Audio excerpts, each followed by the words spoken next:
প্রিয় লিসেনার্স, আসসালামু আলাইকুম। আশা করছি এই ঘটনাগুলো আপনাদের সকলের ভালো লাগবে। এই ঘটনাটি নিয়ে আমি যদি সামান্য কিছু ভূমিকা না করি তাহলে আমার নিজের কাছেই কিছুটা খারাপ লাগবে। এই কারণে বলছি, এই ঘটনাটি আমি পড়ার আগে আমার ওয়াইফ পড়েছিল এবং পড়ার পর সে আমাকে বলে যে চুয়াডাঙ্গার হাফিজ নামে যে ছেলেটা আছে, এই ছেলেটি চমৎকার একটি ঘটনা পাঠিয়েছে, আমি কি তোমাকে একটু শোনাবো? তো আমি সাধারণত এভাবে ঘটনা শুনি না, নিজে পড়ি। তো আমি বললাম আচ্ছা ঠিক আছে, শোনাও। সে যখন ঘটনা শোনাতে শুরু করে ওই সময় আমার বাসার আরও কয়েকজন সদস্য আশেপাশে ছিল এবং প্রত্যেকে মন্ত্রমুগ্ধ হয়ে সেই ঘটনাটি শুনছিল। এবং এরপরে কি হলো, এমনকি 4 বছর বয়সী একটি ছোট বাচ্চা ওখানে বসা ছিল, সেও বলছে যে ফুপি এরপরে কি? তাহলে আপনারা নিশ্চয়ই বুঝতে পারছেন যে এই ঘটনাটি কতটা অন্যরকম এবং এক ধরনের অন্যরকমের শিহরণ আমাদের সকলের মধ্যে জাগিয়েছিল ওই সময়। আর এই কারণে আমি সিদ্ধান্ত নিয়েছিলাম যে আমাদের লিসেনারদের পাঠানো যে ঘটনাগুলো, সেগুলোর মধ্যে প্রথম যে ঘটনাটি সেটি হবে চুয়াডাঙ্গার হাফিজের এই ঘটনাটি। পরবর্তীতে হাফিজ এসে আমার সাথে দেখা করে, ওর বাগানের কিছু আম আমাকে গিফট করে। তখন আমি এই ঘটনাটি সম্পর্কেও তাকে জিজ্ঞাসা করি এবং এই ঘটনাটি নিয়ে আমি তার সাথে আলোচনা করি। আমার কাছে এতটা ভালো লেগেছে, প্রিয় লিসেনার্স, এই টাইপের ঘটনা আমি যে কখনো বলি না তা না, কিন্তু এই টাইপের ঘটনা কম পাওয়া যায়, সত্যিই কম পাওয়া যায়। প্রিয় লিসেনার্স, চলুন আর কথা না বাড়িয়ে সরাসরি ঘটনাতে চলে যাই। আমি এতটুকু অনুরোধ করব, ঘটনাটি শোনার পর আপনারা সেই জায়গাগুলো, সেই অবস্থাগুলো ফিল করার চেষ্টা করবেন, তাহলেই সেই ঘটনার একদম ভেতরে আপনাদেরকে ইনশাল্লাহ ঢুকিয়ে নিয়ে যেতে আমি সক্ষম হব। চলুন শুরু করি। তো হাফিজ যেই ঘটনাটি উনি শেয়ার করেছেন, এটি তিনি শুনেছিলেন একজন ইমাম সাহেবের কাছ থেকে এবং ঘটনাটি ঝিনাইদহ জেলার মহেশপুর উপজেলার একটি গ্রামে ঘটেছিল। সঙ্গত কারণে গ্রামের নামটি হুজুর বলেননি। এই ইমাম সাহেবের নাম হচ্ছে লাবলু। উনি বয়স্ক মানুষ হওয়ায় চাচা বলেই সম্বোধন করেন তাকে। আর এই লাবলু চাচার বাড়ি হচ্ছে চুয়াডাঙ্গা জেলা সদরেই। এই লাবলু চাচার শ্বশুর বাড়ি ঝিনাইদহ জেলার মহেশপুর উপজেলার স্বরূপপুর ইউনিয়নের কুশাডাঙ্গা গ্রামে। এই ঘটনাটি লাবলু চাচা তার দাদা শ্বশুরের কাছ থেকে শুনেছেন। ঘটনাটি যার সাথে ঘটেছিল তার নাম ছিল দিলু মিয়া। এই দিলু মিয়ার পরিবার খুবই গরিব। ঘটনাটি অনেক আগের। লাবলু চাচা তার দাদা শ্বশুরের কাছ থেকে শুনেছেন এই ঘটনাটি। আর ঘটনাটি ঝিনাইদহ জেলার, এই ঘটনাটি তো শুরুতেই বলেছি যে ঝিনাইদহ জেলার। আর ঘটনা যখন ঘটে তখন এই দিলু মিয়ার বয়স ছিল 35 থেকে 37 বছরের মতো আর কি। আর সময়টা ছিল মহান মুক্তিযুদ্ধের আগের। লাবলু চাচার দাদা শ্বশুর উনি সালটি ঠিকভাবে বলতে পারেনি, তবে তিনি বলেছেন যুদ্ধের 5 থেকে 7 বছর আগে হতে পারে ঘটনাটি। উনি আনুমানিকভাবে বলেছেন। তো এবার মূল ঘটনায় আসি। এই দিলু মিয়া একজন কৃষক ছিলেন আর পাশাপাশি বাড়িতে 2-1টা গরু পালতেন। দিলু মিয়ার বাড়ির পেছনে একটা নদী ছিল। এই নদী যেটা ভারত থেকে বাংলাদেশের সীমানায় প্রবেশ করেছে। এই নদীর পানি দিলু মিয়ার পরিবার ব্যবহার করত, নিজেরা গোসল করত, গরুকেও এই পানিতে গোসল করাতো এবং গ্রামের অনেকেই এই নদীতে তারা নিজেদের প্রয়োজনীয় কাজ সমাপ্ত করত। তো ঘটনাটি ঘটেছিল রোজার ঈদের ঠিক আগের রাতে, চাঁদ রাতে। দিলু মিয়ার 2টা গরু ছিল। বেশ কিছুদিন ধরে গরুটি পেলে পুষে বড় করছিলেন। তো এর মধ্যে একটি গরু বেশ মোটা তাজা ছিল। দিলু মিয়ার পরিকল্পনা ছিল ঈদের আগের রাতে, চাঁদ রাতে গরুটি জবাই করবেন। ওই গ্রামে একটা নিয়ম ছিল, সেটা হলো যে ঈদের দিন তো আসলে মানুষজন মাংস কিনতে যাওয়া, বিভিন্ন ঝামেলা। এই জন্য কি হতো, রাতের বেলা গরু ছাগল এগুলো জবাই করতো এবং রাতের বেলায় বেচা কেনা হতো। এটা ছিল ওই গ্রামের একটা নিয়ম আর কি, ওইভাবে মানুষজন বেচা কেনা করতো, নিজেরাই কিনতো, বাইরের লোকজন যে আসতো তা না, ওই গ্রামের লোকজনই কিনতো আর কি। আর পরে ওই রাতের বেলায় মাংস প্রসেস করে রাখতো অথবা রান্না করে রাখতো, পরের দিন খেত, ঈদের দিন আর কি, এরকমটা ছিল আর কি। তো উনি কিন্তু কোনো পেশাদার কসাই ছিলেন না, তো উনি ওই চাঁদ রাতে গরুটা জবাই করবেন এরকম একটা পরিকল্পনা ছিল। তবে উনি কসাইয়ের কাজ টুকটাক পারতেন। আর ওই সময় যেহেতু গ্রামের পরিবেশ পরিস্থিতি আপনারা বুঝতেই পারছেন যে স্বাধীনতার 5-7 বছর আগের একটা সময় কেমন ছিল সেই পরিবেশটা। মানুষজনও খুব কম ছিল, অনেক দূরে দূরে বাড়ি ছিল। তো যাই হোক, সেদিন সন্ধ্যা ঈদের চাঁদ দেখা যায়, আর উনি গরু নিয়ে বাড়ি থেকে একটু দূরেই 4 রাস্তার একটা মোড় ছিল, সেখানে তিনি ওই গরুটা নিয়ে যান আর ইমাম সাহেবের জন্য অপেক্ষা করতে থাকেন। আর ইমাম সাহেব আসতে আসতে রাত প্রায় 8টা বেজে যায়, কারণ ওই গ্রামে তো আরও কিছু গরু ছাগল জবাই করতে হবে। তো উনি ওই জবাই করে ওই পর্যন্ত আসতে দেরি হয়ে যায় আর কি, কারণ ওনাকে আগে বলে রাখা ছিল। আর তখন তো মোবাইল ফোন ছিল না যে উনি কোথায় আছে সেটা জানবে এবং তাড়াতাড়ি আসতে বলবে, এই জন্য অপেক্ষা করছিল। আর ইমাম সাহেব মোটামুটি কাছাকাছি এসেছেন। ওই গরুটা ধরেছিল ওনার এক বন্ধু, দিলু মিয়া গরুটা ধরেছিল না আর কি, গরুর দড়ি ধরেছিল না। তো হঠাৎ করে কি হয়, ওই গরুটা তার বন্ধুর হাত থেকে ছুটে ওই নদীর দিকে চলে যায়। নদীর পাড় দিয়ে, নদীর যে শাখাটা মানে ভারত থেকে বাংলাদেশে এসেছে, তো ওই দিকে চলে যায়। ওই নদীর তীরে ছিল একটি পরিত্যক্ত শ্মশান, আর তার পাশেই ছিল একটি পরিত্যক্ত কুয়া, যেটা 1947 সালের দেশভাগের পর আর ব্যবহার করা হয়নি। ওই জায়গাটা খুব নির্জন, মানুষজন যায় না, ঝোপ জঙ্গল হয়ে গেছে আর কি। টোটালি ওই জায়গাটা আসলে অ্যাবান্ডন্ড মানে পরিত্যক্ত অবস্থায় আছে আর কি। তো এরপর আবার জঙ্গল আছে, তারপরে আবার ভারত বাংলাদেশের বর্ডার রয়েছে, মাঠ রয়েছে, এর অনেক পরে ভারতের গ্রাম রয়েছে। তখন তো এরকম মানে বর্ডারে ফেন্সিং করা ছিল না, মানে কাঁটাতারের বেড়া ছিল না, মানুষ পায়ে হেঁটে চলে যেতে পারতো। মানে ওই দিলু মিয়ার গরু যেই দিকে গেছে সেই দিকের আর একটা গ্রামের দূরত্ব অনেক বেশি ছিল। এক কথায় গরু যেদিকে গেছে ওই দিকে বাংলাদেশের আর কোনো গ্রাম নেই, বর্ডার তার অনেক পরে ভারতের একটা গ্রাম। আর শ্মশানের পাশ দিয়ে যে নদী গেছে, এই নদীর একটি পাশ এই দিলু মিয়ার বাড়ির পাশ দিয়ে গেছে। কিন্তু এখন দিলু মিয়া তার বন্ধু এই গরুর পিছু পিছু যায়, কিন্তু গরু তো আর কোনো ঝোপ জঙ্গল এগুলো বোঝে না, সে সোজা দিয়েছে দৌড়। সে ঝোপঝাড় ভাঙতে ভাঙতে সামনের দিকে চলে যায়। আর দিলু মিয়া আর তার বন্ধু তারা ওই ঝোপ জঙ্গল ধরে না গিয়ে তারা রাস্তা ধরে গরু টার্গেট করে এগিয়ে যেতে থাকে। এক সময় এই দিলু মিয়া আর তার বন্ধু গরু থেকে বিচ্ছিন্ন হয়ে যায়। এভাবে প্রায় 1 ঘন্টা খোঁজার পর তারা দুইজন দেখে এই গরুটি একটি শিশু গাছের নিচে দাঁড়িয়ে রয়েছে। শিশু গাছ তো অনেকেই চিনে থাকবেন। তো ওই গরুটি দাঁড়িয়ে আছে এবং কিছু একটা খাচ্ছে। তখন দিলু মিয়া আর তার বন্ধু গরুটি দেখে কিছুটা স্বস্তি পায় যে না, গরুটা অন্তত পাওয়া গেল। এখন গরুটা যে ধরবে সেটা তো পরের ব্যাপার। এখন কথা হলো, এই শিশু গাছের কাছে যেতে হলে বেশ কিছু ঝোপঝাড় পার হয়ে তারপর ওই শিশু গাছের কাছে যেতে হবে। কিন্তু ওই গরুটি এক মনে নিচের দিকে তাকিয়ে কিছু খেয়ে যাচ্ছে। দিলু মিয়া আর তার বন্ধু কি করে, একটা মোটা ডাল হাতে নেয়, মানে তার হাতে একটা ডাল, তার বন্ধুর হাতে একটা ডাল আর কি।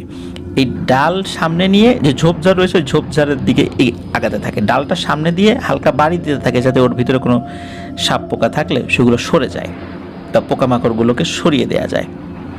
আর তখন কি হয়, এই ডাল দিয়ে ঝোপের মধ্যে আঘাত করলে তো একটা শব্দ হয়।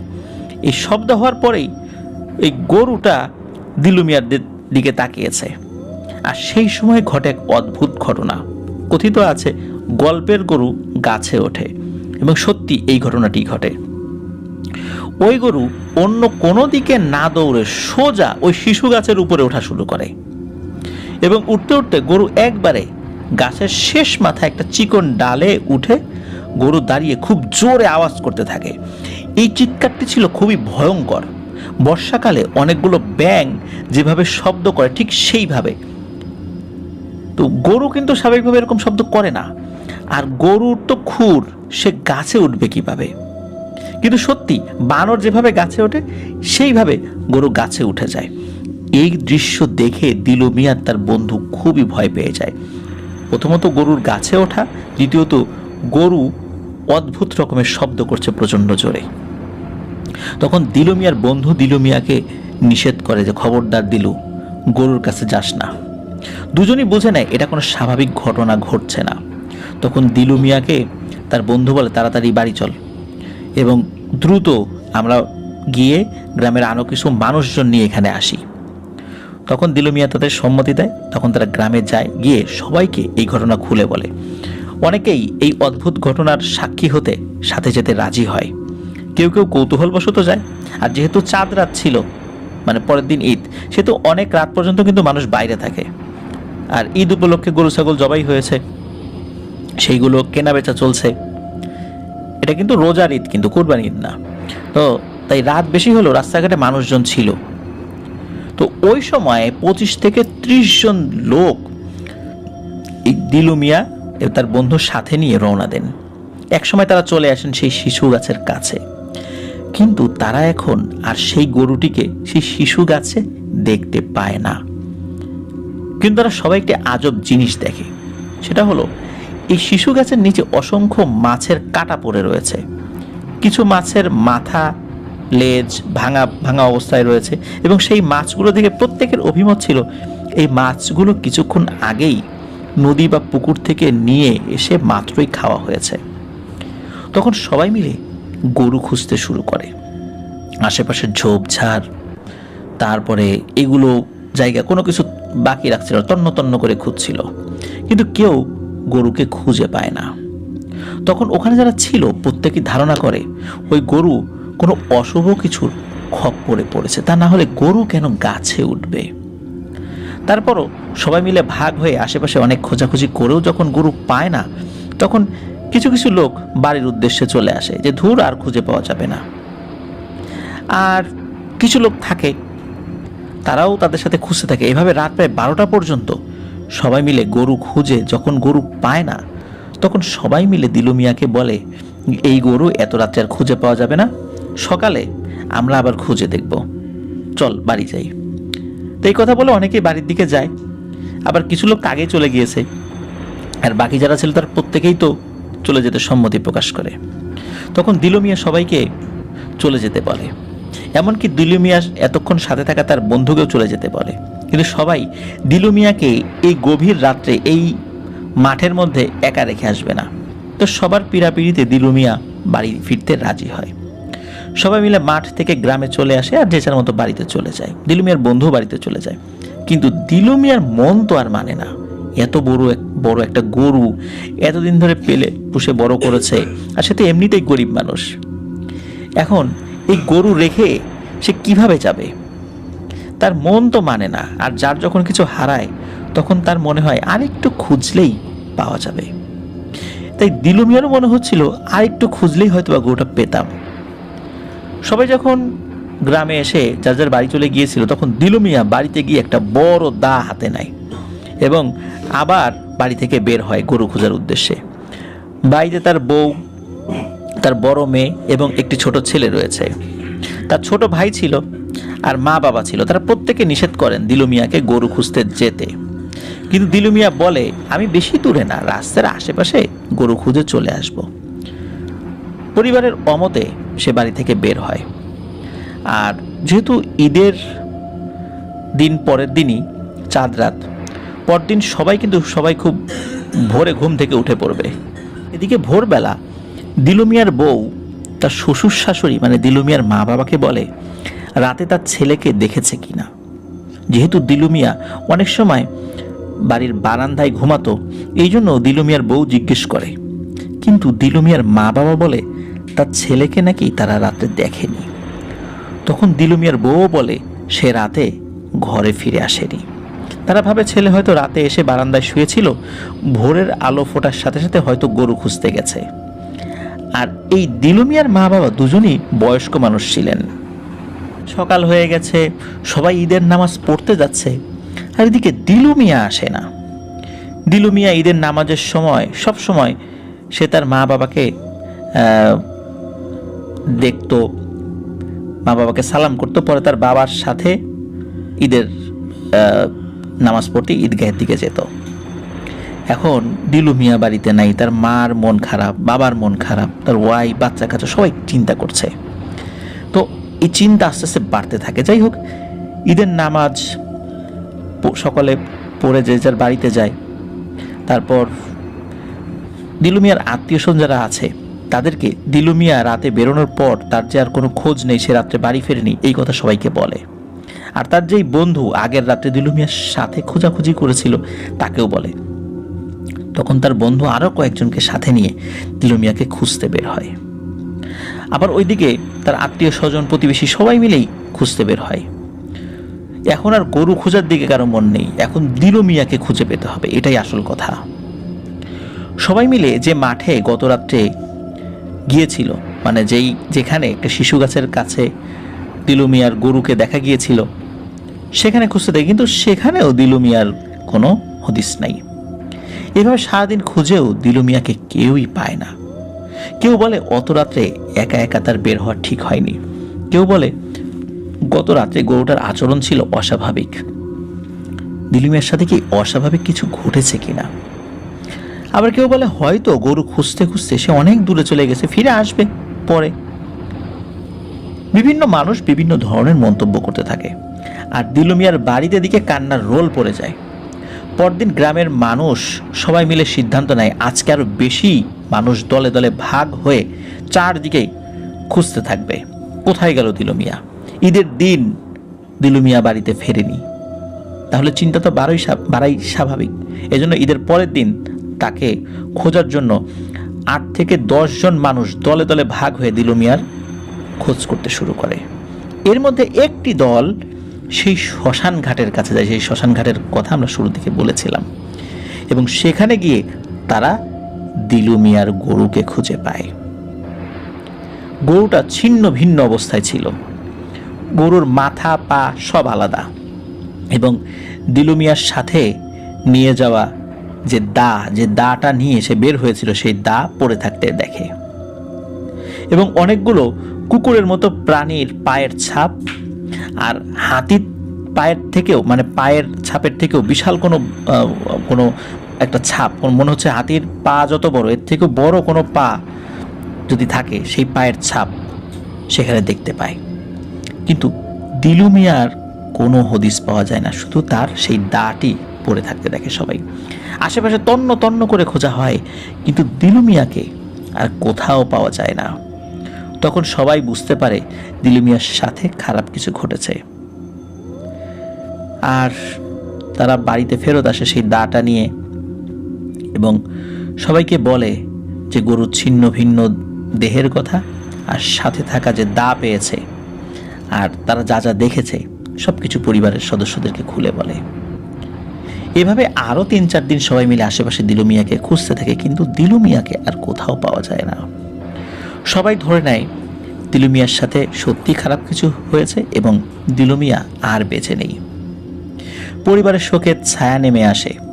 তার বৃদ্ধ বাবা দিলু মিয়ার জন্য অনবরত কাঁদতে থাকে, তার মা কাঁদতে থাকে, তার সন্তান, তার স্ত্রী কাঁদতে থাকে। ছেলের চিন্তা করতে করতে বাবা অসুস্থ হয়ে পড়ে। এভাবে পার হয়ে যায় প্রায় 2.5 বছর। মানুষ দিলু মিয়াকে ভুলতেই বসেছিল। একদিন সকালে দিলু মিয়ার বাবা অসুস্থ ছিল যেহেতু, আর বার্ধক্যজনিত কারণে তিনি মারা যান। গ্রামের সবাই দিলু মিয়ার বাড়িতে ভিড় করে। চারদিক থেকে আত্মীয় স্বজন যারা ছিল সবাই আসতে থাকে। এর মধ্যে ঘটে এক অদ্ভুত ঘটনা। দিলু মিয়ার বাড়ির পাশে যেই নদীটি ছিল, হঠাৎ করে সেই নদীর পানি মনে হচ্ছে একটা বিশেষ জায়গায় ঘূর্ণিপাক খাচ্ছে, এবং ঘূর্ণিপাক খাওয়ার ওই জায়গাটা দিলু মিয়ার ঠিক বাড়ির কাছে, কারণ দিলু মিয়ার বাড়ি থেকে ওই নদীর শাখাটা খুব বেশি দূরে ছিল না, একদম কাছাকাছি ছিল। তো ঘূর্ণিপাক হওয়ার একটা পর্যায়ে ঘূর্ণিপাক থেমে যায়, এবং নিচ থেকে হঠাৎ করে বুদবুদ উঠতে থাকে। অনেক সময় কোনো হাঁড়ি বা পাতিলে গরম পানি যখন ফুটতে থাকে তখন যেরকমটা হয় সেভাবে মনে হচ্ছে ওখানে পানি ফুটছে। একটা সময় সেই পানি ফোটাও বন্ধ হয়ে যায়, আর হঠাৎ করে একটা মাথার মতো কিছু একটা ভেসে ওঠে।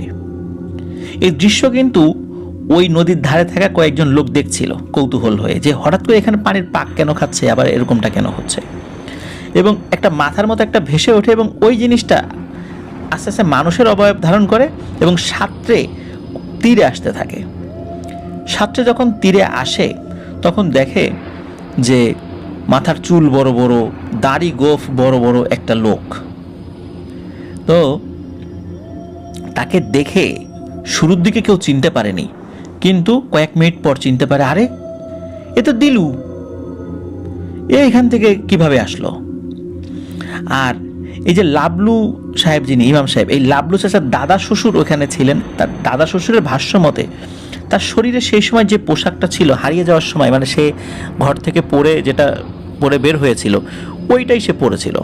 তার পুরো শরীর ছিল ভেজা, তার চুলে জটলা বেঁধে গেছে, মানে জট পেকে গেছে, গোফ দাড়ি বলেছি এতটাই বড় হয়ে গেছে শুরুতে, মানে হঠাৎ করে দেখলে যে কেউ চিনতে ভুল করবে।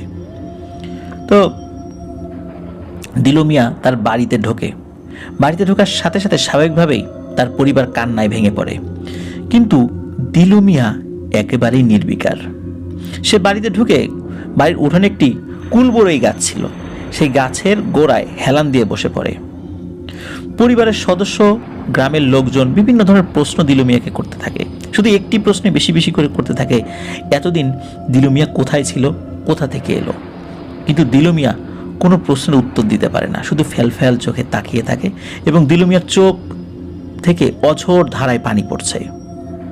কেউ কেউ দিলু মিয়াকে বলছে যে তোমার বাবা তো মারা গেছে, আর অনেকদিন পরে তুমি বাড়িতে ফিরেছো, এই জন্যই হয়তো বা কাঁদছো, কিন্তু কথা তো বলবা, কথা বলো। কিন্তু দিলু মিয়া কোনো কথা বলে না। দিলু মিয়ার বাবার লাশ গোসল করানো হয়, যখন জানাজা পড়ানো হয়, জানাজায় দিলু মিয়া শরিক হয়। ওই কুলবরই গাছ থেকে উঠে গিয়ে জানাজায় শরিক হয়। জানাজা করানোর পর দাফন করার সময় দিলু মিয়া ওই কবরের পাশে দাঁড়িয়েছিল, কবর খোঁড়া হয়েছিল সেখানে দাঁড়িয়েছিল, কিন্তু কারোর সাথে কোনো কথা বলেনি। যখন দাফন করা শেষ হয় তখন দিলু মিয়া আবার হেঁটে হেঁটে বাড়িতে ফিরে ওই কুলবরই গাছের গোড়ায় বসে পড়ে। এদিকে আসরের নামাজের পর দিলু মিয়া হঠাৎ করে ওই কুলবরইয়ের গাছের গোড়া থেকে উঠে দাঁড়ায়। উঠে দাঁড়িয়ে সে তার মেয়ের কাছে যায়, ছেলের কাছে যায়, মেয়ে এবং ছেলের মাথায় হাত বোলায় এবং মায়ের কাছে কিছুক্ষণ বসে থাকে। সবাই তাকে খাবার দিয়েছিল, কিন্তু সে কিন্তু কোনো খাবারই খায়নি, সে হাত দিয়ে প্লেট দূরে সরিয়ে দিয়েছিল। মাগরিবের আজানের ঠিক আগে হঠাৎ করে কি হয়, চারদিকে প্রচণ্ড জোরে কুকুর ডাকতে থাকে এবং কুকুরগুলো ডাকতে ডাকতে দিলু মিয়ার বাড়ির কাছে চলে আসে। আর দিলু মিয়ার বাড়ির আশেপাশেও যে কুকুরগুলো ছিল সেগুলো এসে ওই কুকুরগুলোর সাথে যোগ দেয়। আর ওই কুকুরগুলা দিলু মিয়ার বাড়িতে ঢুকে দিলু মিয়াকে ঘিরে ফেলে এবং তার দিকে তাকিয়ে ঘেউ ঘেউ শব্দ করতে থাকে। দিলু মিয়া কি করে, উঠে দাঁড়ায়। কুকুরের দিকে তার কোনো ভ্রুক্ষেপ নেই। পরিবারের প্রত্যেকটি সদস্যর দিকে সে খুব ভালো করে তাকায়। তখন তার চোখ দিয়ে অঝোর ধারায় পানি পড়ছিল। তার স্ত্রী, তার মেয়ে, তার ছোট ছেলে, তার মা সকলকে দেখে। তারপর সে আবার ওই নদীর দিকে হাঁটতে থাকে। ওই কুকুরগুলো দিলু মিয়ার পিছু নেয় এবং ডাকতে থাকে। দিলু মিয়া নদীর কাছে যায়, তখন হঠাৎ করে নদীর ওই যে জায়গাটায় হঠাৎ করে পাক শুরু হয় এবং বুদবুদি উঠতে থাকে। দিলু মিয়া যখনই এটা দেখেছে তখন সে আবার সাঁতার শুরু করে। সাঁতার দিয়ে ওই বুদবুদির কাছে গিয়ে দিলু মিয়া হারিয়ে যায়। গ্রামের কয়েকজন এটা দেখেছে। এটা দেখার পর যখন দিলু মিয়ার উঠে আসছে না, তখন আবার তারা সেখানে গিয়েছে সাঁতার কাটতে কাটতে। তখন কিন্তু আর ওই বুদবুদি নেই, একদম স্বাভাবিক হয়ে গেছে। ওখানে কিন্তু ওরকম স্রোতও ছিল না, একদম স্বাভাবিক ছিল। তখন অনেকে ডুব দেয়, কিন্তু দিলু মিয়াকে আর কোথাও খুঁজে পাওয়া যায় না। তো যাই হোক, এটা নিয়ে আবার চিৎকার চেঁচামেচি শুরু হয়ে যায় যে দিলু মিয়া পানিতে ডুবে গেছে। তারপরে অনেক খোঁজাখুঁজি হয়েছে ওই জায়গাটাতেই, কিন্তু দিলু মিয়াকে আর কোথাও খুঁজে পাওয়া যায়নি। ওদিকে পরিবারের লোকদের মধ্যে আবারও কান্নার রোল পড়ে যায়। একে তো পরিবারের একজন মুরব্বী সদস্য মারা গেছেন, তারপরও 2.5 বছর পর পরিবারের এক সদস্য ফিরে এসেছে, ফিরে আসার পর আবারও সে চলে গেল। তো দিলু মিয়া পুনরায় নিখোঁজ হওয়ার পর গ্রামের মানুষের মধ্যে বিভিন্ন ধরনের সন্দেহ জাগে। কারণ দিলু মিয়া মারা গেছে এটা তো সবাই ধারণাই করে নিয়েছিল। এখন কথা হচ্ছে, দিলু মিয়া যেহেতু এইভাবে রহস্যজনকভাবে এসেছে আবার রহস্যজনকভাবে চলে গেল, তখন সকলে বিশ্বাস করে যে দিলু মিয়ার সাথে সত্যি অস্বাভাবিক কিছু হয়েছে এবং যেভাবেই হোক দিলু মিয়াকে ফিরিয়ে আনতে হবে এবং এটা সম্ভব। ওই গ্রামে অনেকেই টুকটাক কবিরাজি করত। দিলু মিয়ার পরিবার সব কবিরাজের সাথে যোগাযোগ করে, কিন্তু কোনো কবিরাজ দিলু মিয়ার বিষয়ে কোনো সমাধান দিতে রাজি হয় না। শুধু একটা কথাই বলে, দিলু মিয়ার সাথে যা ঘটেছে সেটা খুবই ভয়াবহ, যেই এই বিষয়ের সমাধান দেওয়ার চেষ্টা করবে সে সহ তার পরিবার একদম নিশ্চিহ্ন হয়ে যাবে। পরে তারা স্থানীয় এক মসজিদের ইমাম সাহেবের সাথে কথা বলেন। ইমাম সাহেব একদিন সময় নেন, তিনি বিষয়টা দেখবেন বলে আশ্বস্ত করেন। পরের দিন যখন দিলু মিয়ার পরিবার ওই ইমাম সাহেবের সাথে দেখা করেন, তখন ইমাম সাহেব বলেন দিলু মিয়াকে নিয়ে কোনো তথ্য তার অধীনে থাকা জিনেরা দিতে চায়নি। জিনেদেরকে অনেকবার বলার পরেও দিলু মিয়া সম্পর্কে কোনো তথ্য বলতে তার অপারগতা প্রকাশ করছে এবং ওই জিনেরা নাকি দুহাত করজোরে সেই ইমাম সাহেবকে বলেছে যে দোহাই লাগে, দিলু মিয়ার সম্পর্কে কোনো প্রশ্ন আমাদেরকে জিজ্ঞেস করবেন না এবং দিলু মিয়ার বিষয়ে কোনো তথ্য আমরা দিতে পারবো না। যদি বিন্দুমাত্র চেষ্টা করি তার বিষয়ে তথ্য অনুসন্ধান করার, তাহলে আমরা আর বেঁচে থাকতে পারবো না, আমরা আমৃত্যু কারাগারে কাটাতে হবে এমনও হতে পারে, অথবা আমাদের মৃত্যুদণ্ড দিতে পারে। সুতরাং এই প্রশ্ন আমাদেরকে করবেন না। তখন হুজুর বুঝে যান দিলু মিয়ার সমস্যার সমাধান করা এটা কোনো জিনেদের পক্ষে সম্ভব নয়, এই সমস্যার সমাধান কোনো মানুষের পক্ষেই করা সম্ভব, কোনো জিন এটা কোনো সমাধান দিতে পারবে না। এমত অবস্থায় এই হুজুর, ওনার একজন ওস্তাদ যিনি সিলেটে ছিলেন, একজন কামেল একজন হুজুর, তখন দিলু মিয়ার পরিবারকে বলেন যে আমি তো এটার কোনো সমাধান করতে পারলাম না, এই কামেল হুজুরের ঠিকানাটা নেন, আমার কথা বলবেন, আপনারা তার সাথে যোগাযোগ করেন, ইনশাল্লাহ উনি আপনাদের হয়তো নিরাশ করতে চাইবেন না, কারণ তিনি অনেক বড় বুজুর্গ একজন ব্যক্তি, আল্লাহ তাআলা ওনাকে অনেক ভালোবাসেন, উনি হয়তোবা যদি আল্লাহর কাছে দোয়া করেন এই সমস্যার সমাধান হতে পারেন। সবাই রাজি হয় সেই কামেল হুজুরের সাথে দেখা করার জন্য। দিলু মিয়ার পরিবার থেকে দিলু মিয়ার ভাই, তারপর তার যে বন্ধু ওই যে ঈদের রাত্রে গরু খুঁজেছিল তার সাথে, যার হাত থেকে মূলত গরুটা ছুটে গিয়েছিল, এবং দিলু মিয়ার মা, এই কয়জন মিলে সেই কামেল হুজুরের সাথে দেখা করার জন্য সিলেটে গিয়েছিল। দিলু মিয়ার মাকে সাথে নেওয়ার উদ্দেশ্য ছিল দিলু মিয়ার মায়ের দিকে তাকিয়েও যদি হুজুর এই কাজটি করতে রাজি হন। তারা সিলেট যান এবং খুব সহজেই এই কামেল হুজুরের কাছে পৌঁছে যান, কারণ ওই হুজুরকে মোটামুটি সবাই চিনতেন। আর তাদের হুজুরের মাদ্রাসায় পৌঁছাতে বেশ সময় লেগে যায়, কারণ ওই সময়ে ওই ঝিনাইদহ থেকে সিলেট যাওয়ার যে দূরত্বটা এটা তো অনেক ছিল, কয়েকদিন লেগেছিল পৌঁছাতে, কারণ তখন তো রাস্তাঘাট তো ভালো ছিল না, ঢাকায় আসতে হবে, ঢাকা থেকে আবার সিলেট যেতে হবে, পথটাও তো অনেক বেশি, তাই না? তো যাই হোক, দিলু মিয়ার পরিবার সেই কামেল হুজুরের কাছে যান, গিয়ে সালাম দেন এবং হুজুরকে দিলু মিয়ার সাথে ঘটে যাওয়া সম্পূর্ণ যেই ব্যাপারটা যতটুকু তারা জানতেন সেইটুকু বলেছেন। আর এই দিলু মিয়ার মা দিলু মিয়ার ঘটনা বলার সময় অনেক কান্না করছিল, তার ছেলের বউ, তার ছেলে মেয়েকে নিয়ে কতটা অসহায় জীবনযাপন করছে সব কিছু হুজুরকে বলেন। হুজুর সব ঘটনা শুনে এবং তারা যে অনেক দূর থেকে এসেছেন এই বিষয়টি হুজুরকে খুব ব্যথিত করে, এত দূর থেকে আসছেন আপনারা। তো একটা জিনিস বলে রাখা ভালো, তারা হুজুরের সাথে সাক্ষাৎ করেছে দুপুরের জোহরের নামাজের পর। হুজুর সব কিছু শুনে একটা দিন সময় নেন এবং বলেন আমি আপনাদের সাথে আগামীকাল সকালে এই বিষয় নিয়ে ইনশাল্লাহ কথা বলবো, আর আপনারা আমার মেহমান, আপনাদের থাকা খাওয়ার সকল বন্দোবস্ত আমি করে দিচ্ছি। তো ওনাদের থাকা খাওয়ার সকল বন্দোবস্ত হুজুর নিজ দায়িত্বে করে দেন। পরদিন সকালবেলা হুজুর লোক দিয়ে দিলু মিয়ার পরিবারকে ডেকে পাঠান, যেখানে তাদেরকে রাখা হয়েছিল সেখান থেকে ডেকে পাঠান তার কাছে। দিলু মিয়ার পরিবারের যারা গিয়েছিল সবাই সেখানে আসে। তখন হুজুর দিলু মিয়ার মাকে বলে, দিলু মিয়ার যে মেয়ে আছে তার বয়স কত? তখন দিলু মিয়ার মা বলে, দিলু মিয়ার 2 সন্তানের মধ্যে তার মেয়ে বড় সন্তান, তার বয়স 13 বছরের মতো হবে। তখন হুজুর বলেন, আপনার এই নাতনিকে খুব দ্রুত বিয়ে দিয়ে দেবেন, খুব অল্প সময়ের মধ্যে, আর পুরো গ্রামের মানুষকে দাওয়াত দিবেন, বিশেষ করে প্রত্যেকটা বাড়ি থেকে একজন করে।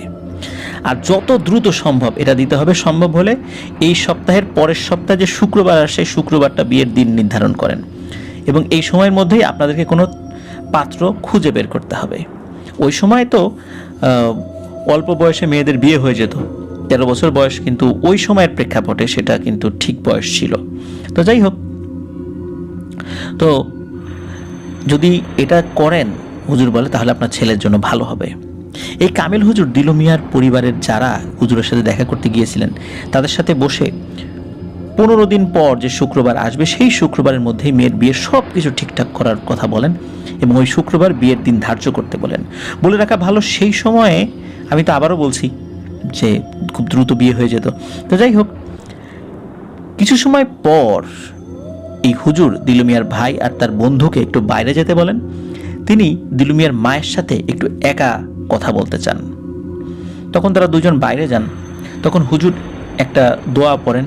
দোয়া পড়ার পরে বলেন যে এই মুহূর্তে আমার আশেপাশে কোনো জিনও নেই, কোনো বার্তাবাহক জিনও নেই যে কোনো তথ্য এখান থেকে ফ্ল্যাশ হবে। সুতরাং আপনাকে আমি কিছু কথা বলবো, এই কথাগুলো আপনার ভেতরে রাখবেন, কাউকে জানতে দিবেন না, এবং এই কাজটা আপনাকেই করতে হবে।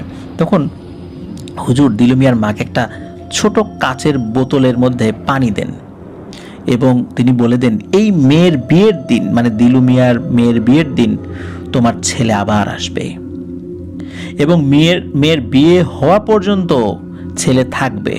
ঠিক মাগরিবের আজানের আগ মুহূর্তে এই ছেলে আবার পানির মধ্যে ডুব দিয়ে অদৃশ্য হয়ে যাবে। এই ছেলে যখন আসবে তখন খুব কৌশলে এই পানি তাকে খাওয়াতে হবে, আর এই পানি খাওয়ার সাথে সাথে ছেলে অজ্ঞান হয়ে যাবে, মানে দিলু মিয়া অজ্ঞান হয়ে যাবে। তারপর যখন জ্ঞান ফিরবে তখন ছেলে স্বাভাবিক হয়ে যাবে, কথা বলতে পারবে। ইনশাল্লাহ এর মধ্যেই আমরা আপনার বাসায় হাজির হব। এবং এই যে কথাটা, এই কথাটা কাউকে বলা যাবে না, তাহলে কিন্তু এই পানির গুণাগুণ নষ্ট হয়ে যাবে। আর এটাও বলে দেন সেই হুজুর যে আপনার ছেলে যে কথা বলতে পারছে না, বিষয়টা এরকম নয়, সাময়িক সময়ের জন্য আপনার ছেলের কথা বলার শক্তিটা নষ্ট করে দেওয়া হয়েছে। যদি এই পানিটা খাওয়ান তাহলে আপনার ছেলে আবার কথা বলতে পারবে, এবং তার কাছ থেকে আমরা বিস্তারিত জানতে পারবো, তখন কাজ করাটা সুবিধা হবে। আর আবারও বলছি, কাউকে এই কথা শেয়ার করা যাবে না, বিশেষ করে পানির কথা।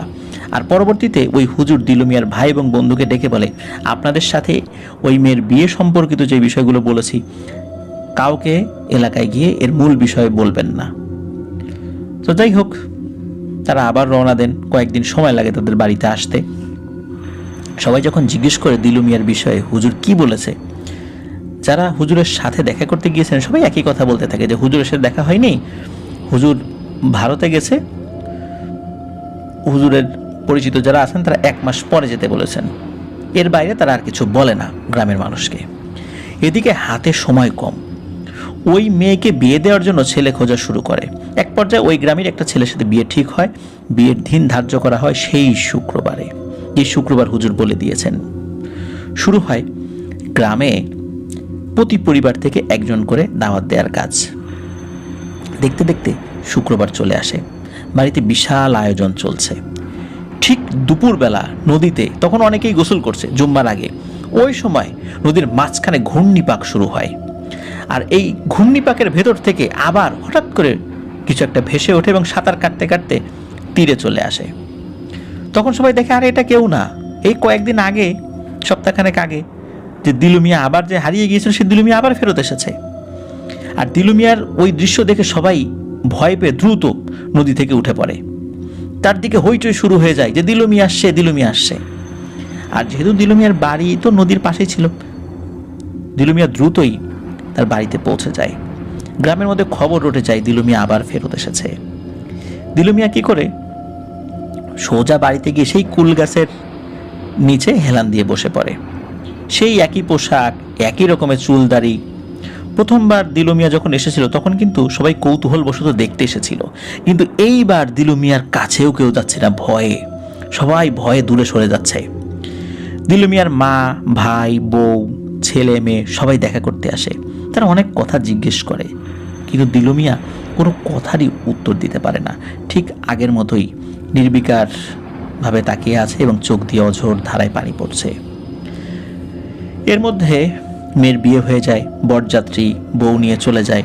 একই গ্রামের তো কাছাকাছি আর কি, যাদের দাওয়াত ছিল তারাও দাওয়াত খেয়ে চলে যায়। আসরের সময় দিলু মিয়ার মা দিলু মিয়ার কাছে আসে একটা গ্লাসে করে পানি সাথে নিয়ে। দিলু মিয়ার মা দিলু মিয়াকে বলে, বাবা আমি জানি আমরা তোমাকে কোনোভাবেই ধরে রাখতে পারবো না, আমিও আর হয়তো বেশি দিন বাঁচবো না, এরপর তোর সাথে বাপ আমার আর দেখা হয়তো জীবদ্দশে নাও হতে পারে, তো আমার শেষ একটা ইচ্ছা, আমার হাতের এক গ্লাস পানি তুই খা। এর আগেও তো আসছিলি, কিছুই খেলি না, মেয়ের বিয়ে হলো কিছুই খেলি না, অন্তত এক গ্লাস পানি তো খেয়ে যা। এই কথা বলে দিলু মিয়ার মা পানির গ্লাসটা এগিয়ে দেয়। দিলু মিয়া কিছুক্ষণ চুপচাপ থেকে মায়ের হাত থেকে পানির গ্লাসটা নেয় এবং অল্প সময়ের মধ্যে সে ঘুমিয়ে পড়ে। মানে অল্প সময়ের মধ্যে, অজ্ঞানও না, সে ঘুমিয়ে পড়ে বা অজ্ঞান হয়ে গেছে এরকমটা আর কি। তো সবাই তখন তাকে ধরে একটা রুমের মধ্যে নিয়ে রেখে দেয়।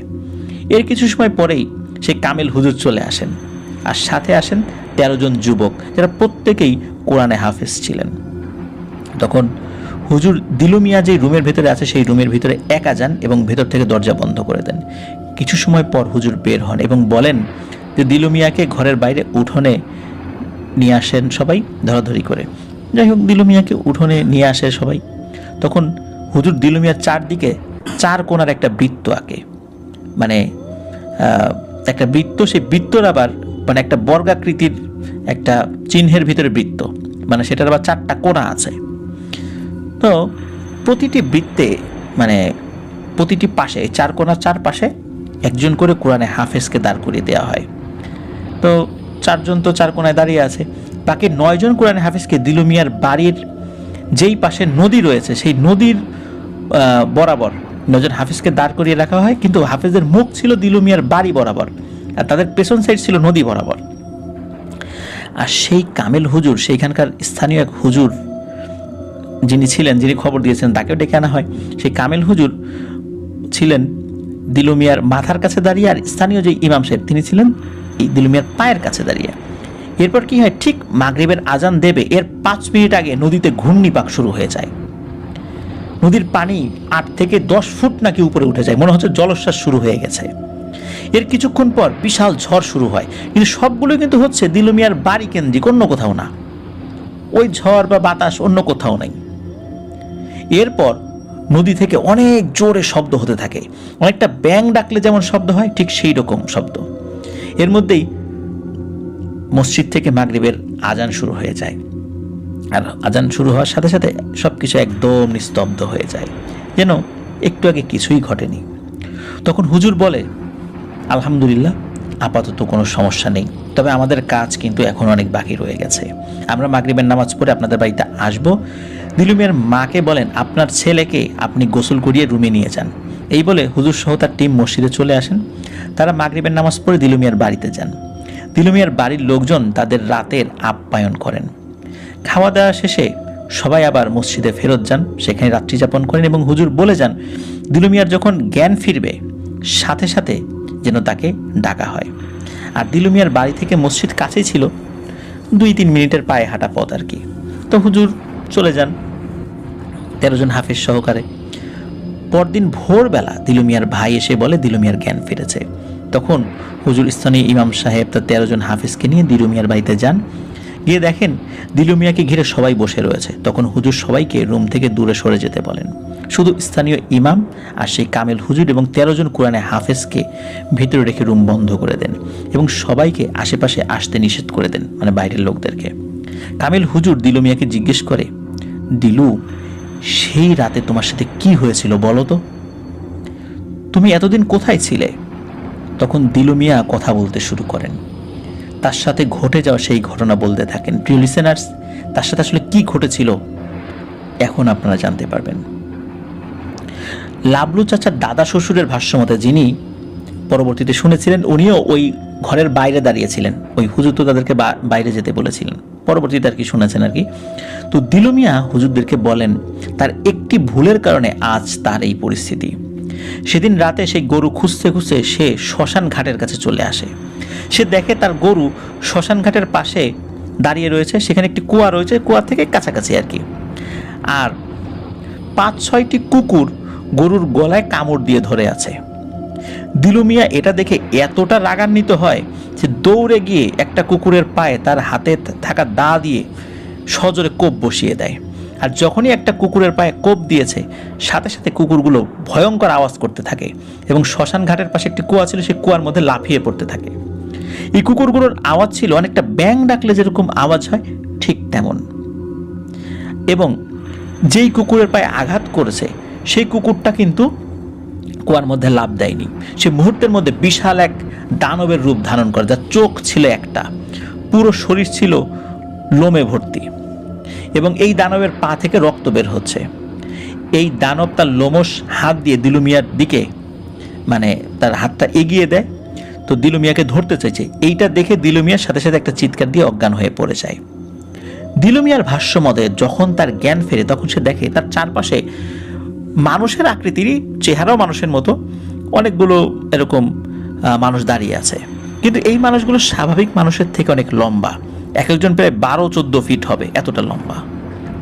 তো এদের সামনে একজন লোক চেয়ারে বসে আছে, খুব ভদ্র সুদর্শন একজন মানুষ এবং বয়স্কও বটে।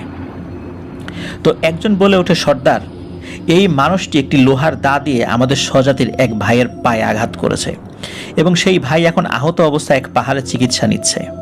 এখন সর্দার, আপনার কাছে এই ব্যক্তির শাস্তি দাবি করছি। আমরা চাইলে তাকে শাস্তি দিতে পারতাম, কিন্তু আপনি আমাদের সর্দার, আপনি বলেছেন আপনার অনুমতি ছাড়া আমরা যেন কাউকে কোনো শাস্তি না দিই, এই জন্য আমরা আপনার কাছে নিয়ে এসেছি, এখন এর বিচার করেন। তখন দিলু মিয়া বুঝতে পারে সে আর মানুষের জগতে নাই, সে এখন জিনদের জগতে চলে আসছে। তখন সেই সর্দার দিলু মিয়াকে প্রশ্ন করে, তুমি কেন তাকে আঘাত করেছ? তখন দিলু মিয়া সব ঘটনা খুলে বলে।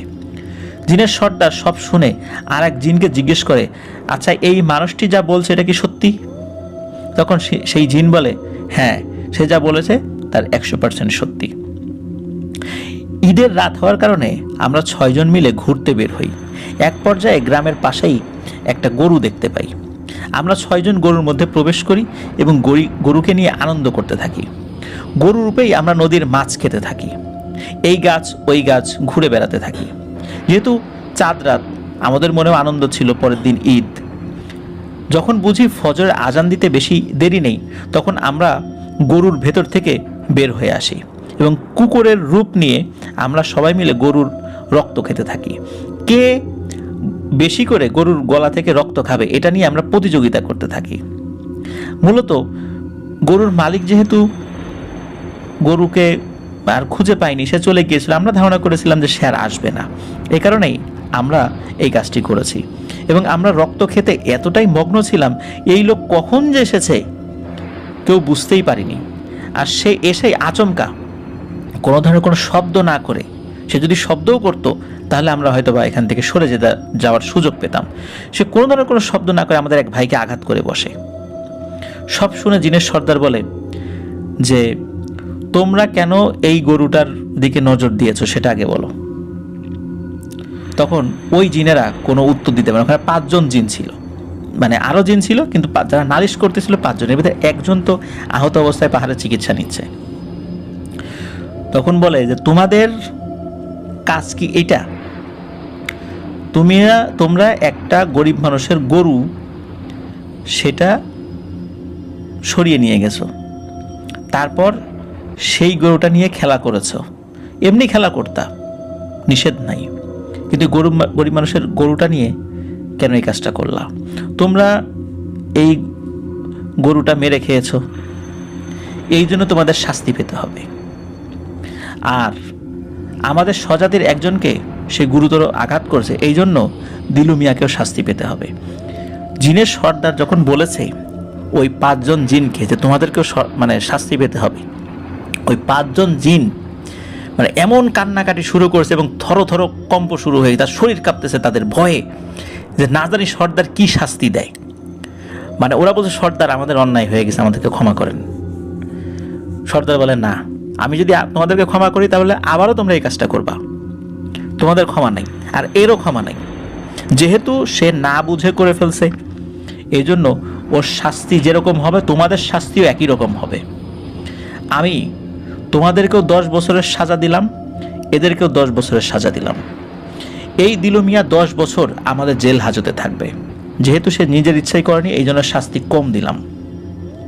আর তোমাদের শাস্তি হচ্ছে তোমরা 10 বছর আমাদের এই সমাজে আসতে পারবা না, তোমরা 10 বছর এই দিলু মিয়ার বাড়ির আশেপাশে থাকবা, কখনোই তোমরা কোনো ভয়ের সুরতে ওই পরিবারের সামনে হাজির হবা না, ওই পরিবারের খোঁজ খবর নিবা এবং ওই পরিবারে কি হয় না হয় পুঙ্খানুপুঙ্খ ব্যাপারগুলো অন্য জিনদেরকে জানাবা, তারা এসে খবর দেবে। আর তোমাদেরও অপশন রয়েছে, যে সুযোগটা আমি দিলু মিয়াকে দেব তোমাদেরকেও দিব। আমি নিজেই দিলু মিয়ার সাথে কথা বলে সেই সুযোগটা দিতে চাই। তখন দিলু মিয়াকে জিনের সর্দার বলে যে তোমার বাড়িতে কে কে আছে? বলে যে আমার স্ত্রী আছে, এক কন্যা, একটা ছোট ছেলে আর বৃদ্ধ মা বাবা রয়েছে। আর এই শাস্তির কথা শুনে দিলু মিয়া তো কাঁদতে থাকে যে আমার মা বাবা মারাই যাবে, আমার সন্তানদের কি হবে? তখন জিনের সর্দার বলে যে শাস্তি তো তোমাকে আমি একা দেই নাই, আমার স্বজাতিকেও তো শাস্তি দিয়েছি। তুমি যদি 10 বছর তোমার পরিবার থেকে বাইরে থাকো, ওরাও 10 বছর তারা পরিবার থেকে বাইরে থাকবে, এটাই ওদের শাস্তি। আমি জিন হয়ে ইনসাফ করেছি, এখন বলো তোমার কিছু বলার আছে? বলে হ্যাঁ আমার বলার আছে, এই 10 বছরের মধ্যে আমাকে আমার পরিবারের সাথে দেখা করার সুযোগ দিতে হবে। তখন জিনের সর্দার বলে এটা তো সম্ভব নয়। যখন সে খুব কান্নাকাটি করে বলে আচ্ছা ঠিক আছে আমি সুযোগ দিব, এই 10 বছরের মধ্যে তোমার মেয়ের যখন বিয়ে হবে তখন তুমি যেতে পারবা। আর এই 10 বছরের মধ্যে তোমার পিতা মাতা বা পরিবারের কোনো আত্মীয় স্বজন, মানে তোমার ফ্যামিলির মধ্যে তোমার স্ত্রী, পিতা মাতা, সন্তান, এদের যদি মৃত্যু ঘটে তাহলে শুধু তুমি দেখতে যেতে পারবা। আর কিভাবে দেখতে যাবা সেই ব্যবস্থা আমি করে দিব। তখন এই ব্যাপারগুলো যখন বলে তখন ওই জিনদেরকেও বলে যে যেই বিষয়ে ওরা ওদের পরিবারের সাথে দেখা করতে পারবে, দিলু মিয়া তার পরিবারের সাথে দেখা করতে পারবে, একই রকম ব্যাপার যদি ওই 6 জন জিনের সাথেও ঘটে তাহলে তারা তাদের পরিবারের সাথে দেখা করতে পারবে এবং তারা তাদের সমাজে ঢুকতে পারবে। না হওয়া পর্যন্ত ওই দিলু মিয়ার বাড়ির আশেপাশে তাদেরকে থাকতে হবে, এটাই তাদের শাস্তি।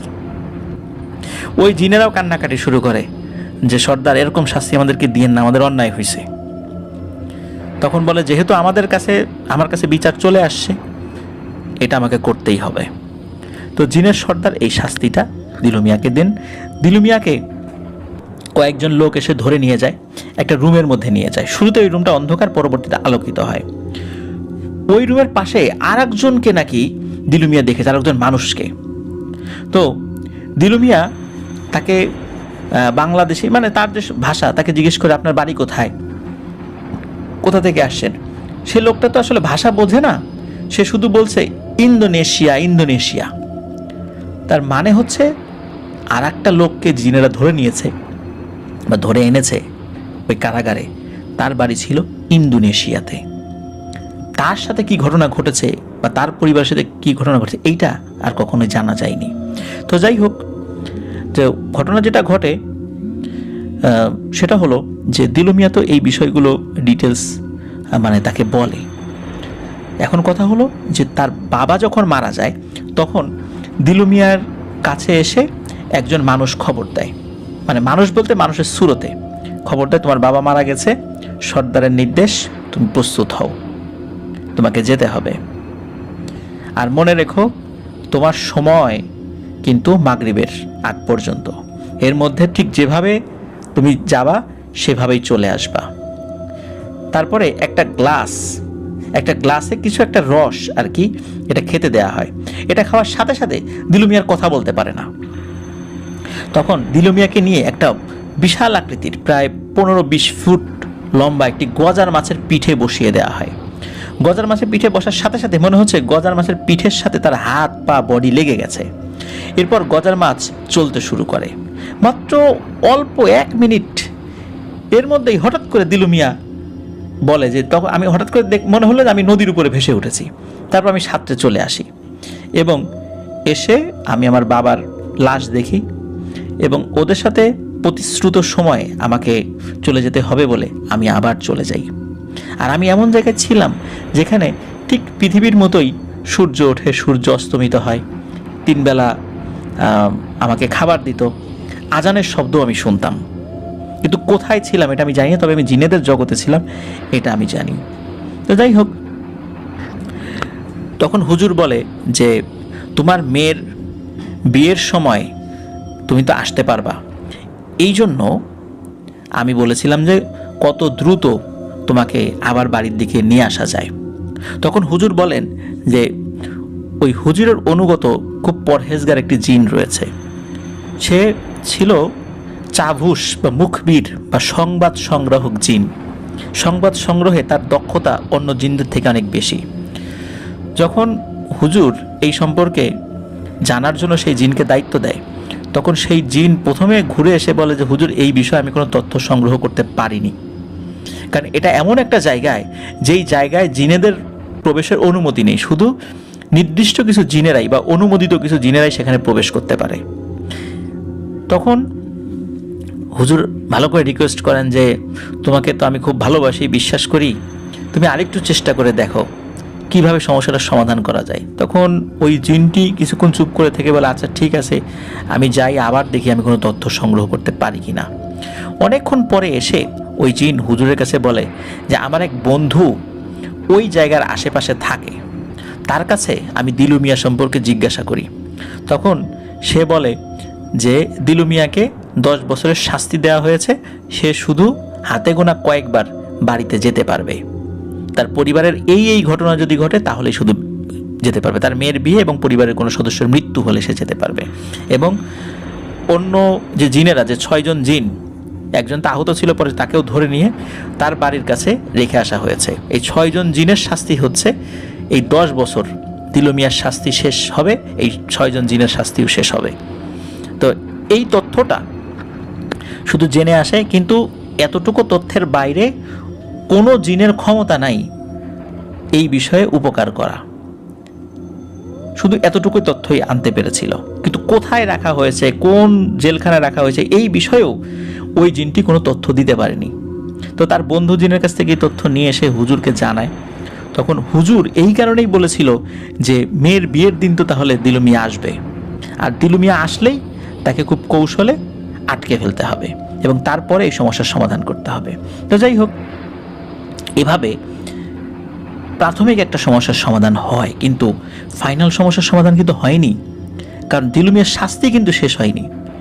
কেবল 2.5 বছর 20 দিনের মতো শাস্তি অতিক্রান্ত হয়েছে। 2.5 বছরের মাথায় তো তার বাবা মারা গেলে সে আসে, আবার এই যে 2 সপ্তাহ পর তার মেয়ের বিয়েতে আসে, এই তো সময়, এখনও কিন্তু তার শাস্তি আরও অনেক বাকি রয়ে গেছে। তো যাই হোক, এটাও বলা ছিল দিলু মিয়া যদি বাড়িতে গিয়ে কোনো কারণে না ফেরত আসে তাহলে তাকে তো ধরে নিয়ে আসা হবে এবং আমৃত্যু জিনেদের কারাগারে তাকে থাকতে হবে। এ কারণে দিলু মিয়া কিন্তু চলে যেতে বাধ্য হয়েছিল। তো যাই হোক, এখন যেটা হয়, হুজুর বলেন যে আজকে মাগরিবের আজানের আগ মুহূর্তে আমরা শ্মশানের সেই জায়গায় যাব এবং কুয়ার কাছে যাব। স্থানীয় সেই মসজিদের ইমাম সাহেব, দিলু মিয়া, তার মা এবং সেই কামেল হুজুর এবং সাথে থাকা 13 জন কোরআনে হাফেজকে নিয়ে সেই কুয়ার কাছে যান সেই হুজুর। ছোট্ট একটা সূচ বের করেন, তার 13 জন শিষ্যের আঙ্গুল থেকে 1 ফোঁটা করে রক্ত নেন এবং দিলু মিয়ার আঙ্গুল থেকেও 1 ফোঁটা রক্ত নেন এবং এই রক্তগুলো একটা শিশিতে ভরেন এবং তার সাথে ওনার কাছে থাকা আরেকটা বোতলে কিছু পানি ছিল, সেই পানির সাথে ওই রক্ত মেশান। ওই রক্ত এবং ওই পানি মিশ্রিত, মানে ওই ইয়েটা আর কি, কুয়ার মধ্যে ফেলে দেন এবং কুয়ার মধ্যে ফেলার আগে ওই কুয়ার চতুর্দিকে একটা বন্ধনী দিয়েছিলেন, একটা দাগ দিয়েছিলেন। তো যাই হোক, কুয়ার মধ্যে ফেলার অল্প কিছুক্ষণের মধ্যেই, তখনও কিন্তু সন্ধ্যা একদম লাগেনি, অন্ধকার হয়নি, 4 থেকে 5 ফুট লম্বা একটা সাপ কুয়ার উপরে উঠে আসে। এটা দেখে ওই কামেল হুজুর, মানে একটা সাপ না, কয়েকটা সাপ আর কি, তো সাপগুলোর উদ্দেশ্যে বলেন, আমি তোমাদের সাথে কথা বলতে চাই না, তোমাদের সর্দারের সাথে কথা বলতে চাই, তাকে গিয়ে আমার সালাম জানাও। এই কথা শোনার পর ওই সাপগুলো একদম স্বাভাবিকভাবেই আবার কুয়ার মধ্যে থেকে যেভাবে এসেছিল আবার সেভাবেই চলে যায়। এর ঠিক 2 থেকে 3 মিনিট পর বিশাল আকৃতির একটা সাপ কুয়ার ভেতর থেকে উপরে উঠে আসে। এই সাপটি ফনা তুলে রেখেছিল এবং কুয়া থেকে প্রায় 20 হাত উপর পর্যন্ত ওই ফনা এবং তার বডিটা ছিল আর কি, এমনভাবে ছিল। এটা দেখে হুজুর তাকে খুব সুন্দর করে আসসালামু আলাইকুম রহমতুল্লাহ বলে সালাম দেন এবং বলেন যে আমি আপনাকে অনুরোধ করছি আপনি আপনার স্বাভাবিক চেহারায় আসেন, এই চেহারায় আমি আপনার সাথে কথা বলতে পারছি না। এবং আশেপাশের লোকজন ভয় পাচ্ছে। তখন ওই সাপটি আবার ঠিক যেভাবে এসেছিল কুয়ার মধ্যে চলে যায়।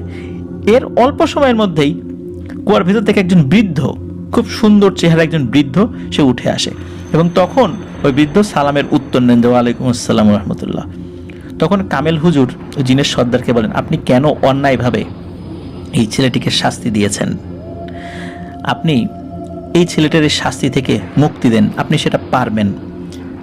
তখন জিনের সর্দার বলেন, আমি এই ছেলেটিকে এভাবে মুক্তি দিতে পারি না, আমি তাকে অন্যায়ভাবে তো শাস্তি দেইনি, আমি অন্যায়ভাবে তখন শাস্তি দিয়েছি বলে আপনি বলতে পারেন যে আমি অন্যায় করেছি।